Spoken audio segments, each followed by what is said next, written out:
Le Seigneur soit avec vous. Évangile de Jésus-Christ selon saint Jean. En ce temps-là, Jésus dit à Thomas, « Moi je suis le chemin, la vérité et la vie. Personne ne va vers le Père sans passer par moi. Puisque vous me connaissez, vous connaîtrez aussi mon Père. Dès maintenant, vous le connaissez et vous l'avez vu. » Philippe lui dit, « Seigneur, montre-nous le Père, cela nous suffit. » Jésus lui répond, « Il y a si longtemps que je suis avec vous, et tu ne me connais pas, Philippe ? Celui qui m'a vu a vu le Père. Comment peux-tu dire, montre-nous le Père ? Tu ne crois donc pas que je suis dans le Père et que le Père est en moi ? Les paroles que je vous dis, je ne les dis pas de moi-même. Le Père qui demeure en moi fait ses propres œuvres.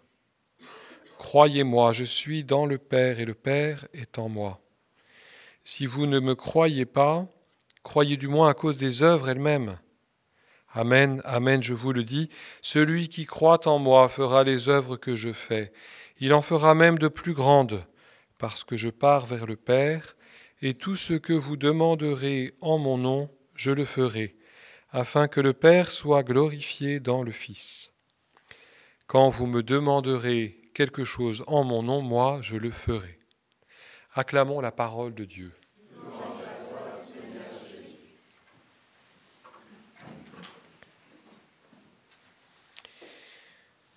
C'est toujours intéressant de célébrer des apôtres parce qu'ils ont suivi Jésus. Et puis nous aussi, on aimerait bien suivre Jésus. Donc on a à apprendre de leur propre cheminement.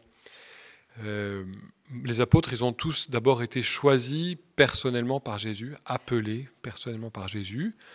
On n'en fait pas tellement état dans la liturgie d'aujourd'hui.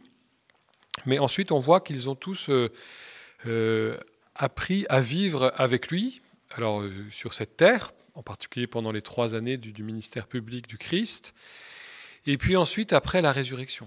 Aussi, dans la première lecture, je trouve que c'est un élément fort que saint Paul évoque lorsqu'il parle de l'Évangile. La clé, c'est le Christ est mort pour nos péchés, il fut mis au tombeau, il est ressuscité le 3e jour, conformément aux Écritures, et il est apparu aux apôtres. Et donc l'apôtre, c'est celui qui fait cette expérience fondamentale de la mort et de la résurrection du Christ. Et nous sommes invités aussi à faire cette expérience. Comme nous l'avons entendu dans l'oraison au début de la messe, en gros c'était ça, accorde-nous d'être associés à ta mort et à ta résurrection. Tu nous réjouis par la fête de Saint Philippe et Saint Jacques, accorde-nous d'être associés à ta mort et ta résurrection. On pourrait se demander quel est le lien entre les deux. En fait, on le voit bien. C'est que les apôtres, ils font fondamentalement cette expérience de la mort et de la résurrection.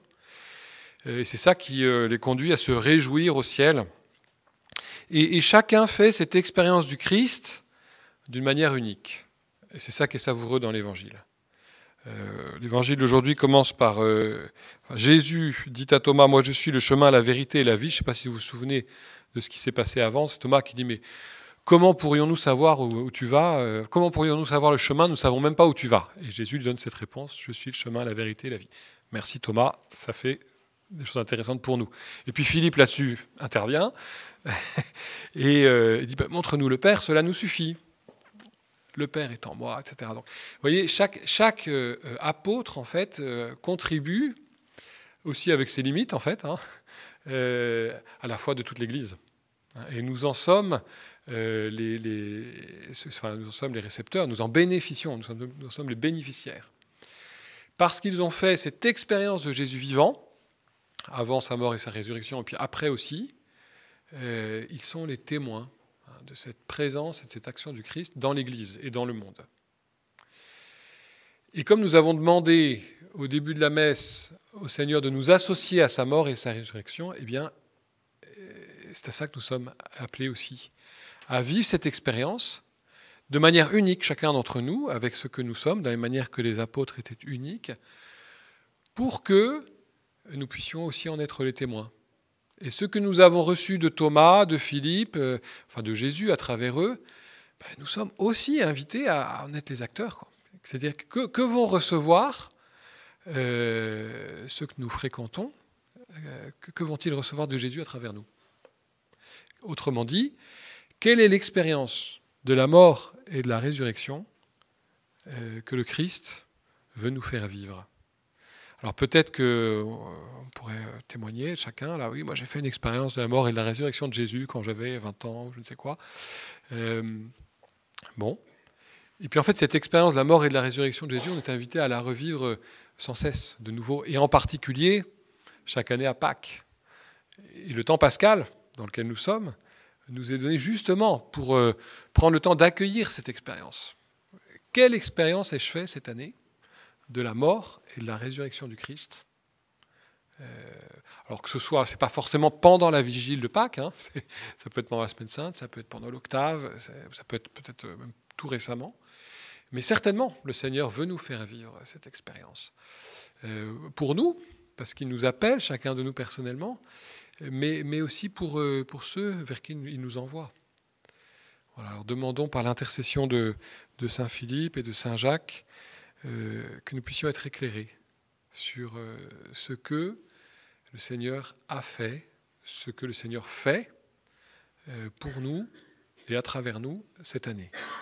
Cette expérience de la mort et de la résurrection du Christ dans notre vie. Amen.